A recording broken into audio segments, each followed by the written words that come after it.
Atur sugeng dumateng Kang Samya dateng amprih sami badan kula wujud temeng meleng-meleng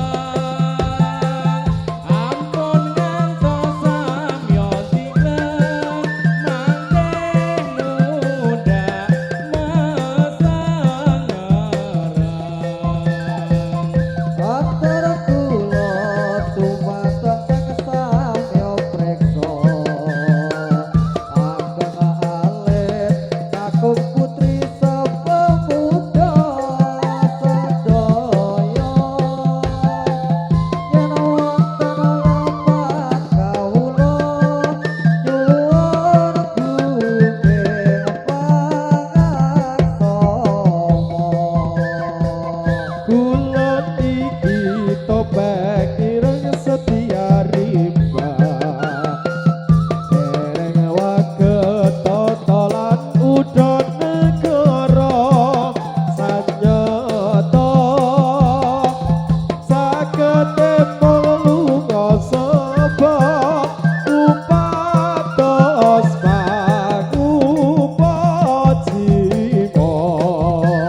Pada bulan Rajab, bulan yang besar sekali, pada bulan Rajab, bulan yang besar sekali, itu kewajiban umat Islam memperingati.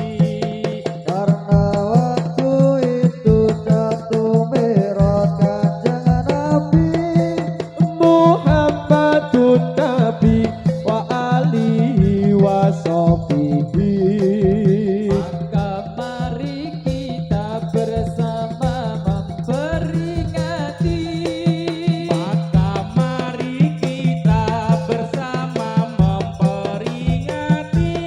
Olah kaum Islam pemuda dengan pemudi, Jika tidak hormat akan dapat kotor besi.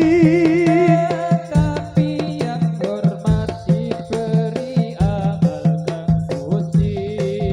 Sapa wong urip kang ora gelem memperingati. sapa wong urip kang ora gelem memperingati, Maring Mi'raj ira Muhammad Nabi kang suci. Esuk yen wis mati dicemplungke ana geni. Kang neraka salawase ora bali. Dados sampun cekap kang dados atur kawula. kados sampun cekap kang dados atur kawula. Kula badhe kantos critane urip ning donya.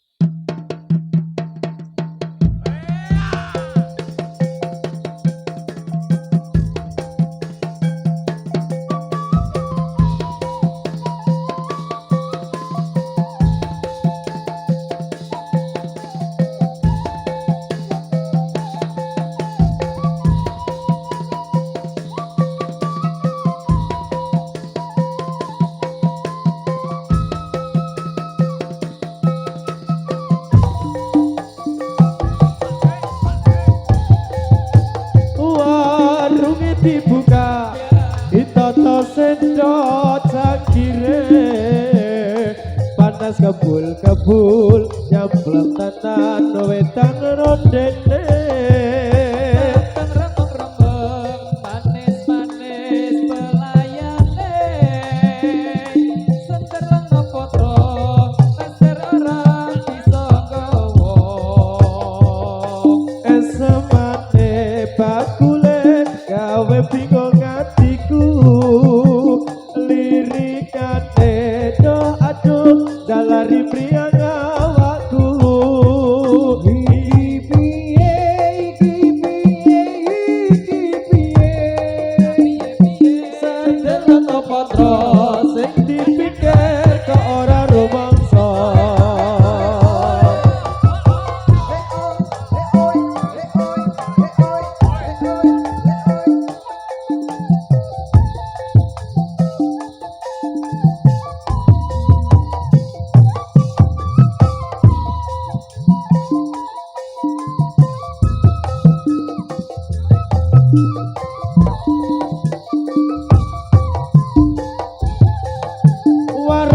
Warunge dibuka ditata sendok cangkire, panas kebul-kebul nyemplung tenan wedang rondene.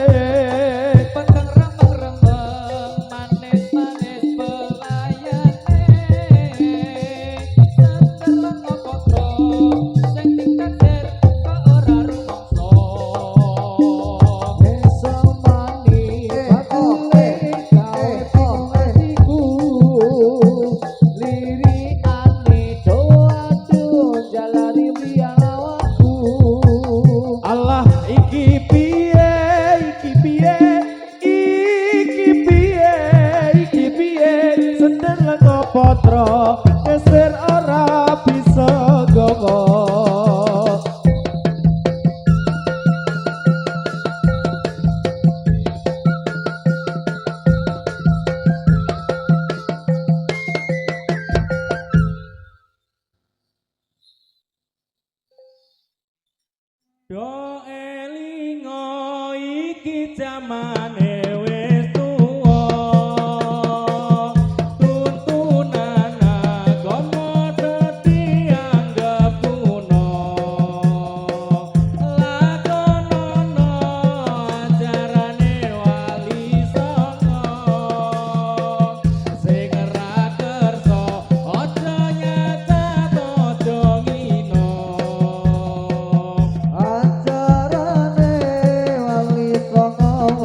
Marang sliramu wong ayu kaya rindu cet-rucet jroning atiku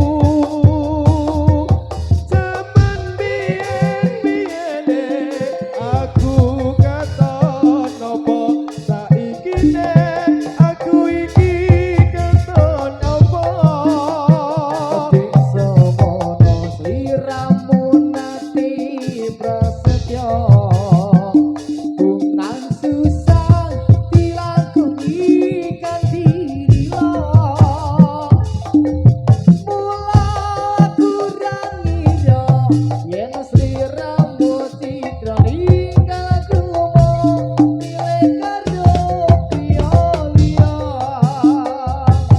dan jane iki mau salah sapa kok nganti sliramu menggatake tresno Ora nyono atiku kok uga ora kira yen saiki uripku bakal celaka mulai sri-sriamu ojo